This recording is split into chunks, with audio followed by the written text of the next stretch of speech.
కేంద్ర హోంమంత్రిత్వ శాఖ కార్యాలయంలో అగ్ని ప్రమాదం చోటు చేసుకుంది. మంగళవారం ఉదయం హోంశాఖ ఆఫీసులో మంటలు చెలరేగినట్లు ఫైర్ సిబ్బందికి సమాచారం అందించారు. దీంతో రంగంలోకి దిగిన అగ్నిమాపక సిబ్బంది మంటలను అదుపు చేశారు. అయితే అప్పటికే కార్యాలయంలోని కంప్యూటర్లు, పత్రాలు, ఫైళ్లు, జిరాక్స్ మిషన్కు మంటలు అంటుకొని కాలి బూడిదైనట్లు గుర్తించారు.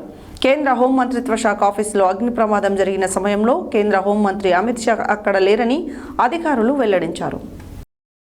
కేంద్ర హోంమంత్రిత్వ శాఖ కార్యాలయంలో అగ్ని ప్రమాదం చోటు చేసుకుంది. మంగళవారం ఉదయం హోంశాఖ ఆఫీసులో మంటలు చెలరేగినట్లు ఫైర్ సిబ్బందికి సమాచారం అందించారు. దీంతో రంగంలోకి దిగిన అగ్నిమాపక సిబ్బంది మంటలను అదుపు చేశారు. అయితే అప్పటికే కార్యాలయంలోని కంప్యూటర్లు, పత్రాలు, ఫైళ్లు, జిరాక్స్ మిషన్కు మంటలు అంటుకొని కాలి బూడిదైనట్లు గుర్తించారు. కేంద్ర హోంమంత్రిత్వ శాఖ ఆఫీసులో అగ్ని ప్రమాదం జరిగిన సమయంలో కేంద్ర హోంమంత్రి అమిత్ షా అక్కడ లేరని అధికారులు వెల్లడించారు. కొందరు సీనియర్ అధికారులు ఉన్నట్లు తెలిపారు. మంగళవారం ఉదయం 9:20 ఆఫీసులో అగ్ని ప్రమాదం సంభవించినట్లు వివరించారు. నార్త్ బ్లాక్లోని ఐసీ డివిజన్లోని 2వ ఫ్లోర్లో ఈ మంటలు చెలరేగినట్లు పేర్కొన్నారు.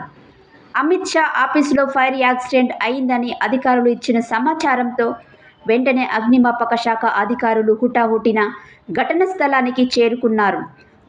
7 ఫైర్ ఇంజన్ల సాయంతో ఎగిసిపడిన మంటలను అదుపు చేసినట్లు ఢిల్లీ ఫైర్ సర్వీసెస్ సీనియర్ అధికారి ఒకరు వెల్లడించారు. ఈ ఘటనలో జిరాక్స్ మెషిన్, కొన్ని కంప్యూటర్లు, మరికొన్ని పత్రాలు అగ్నికి ఆహుతులైనట్లు తెలిపారు.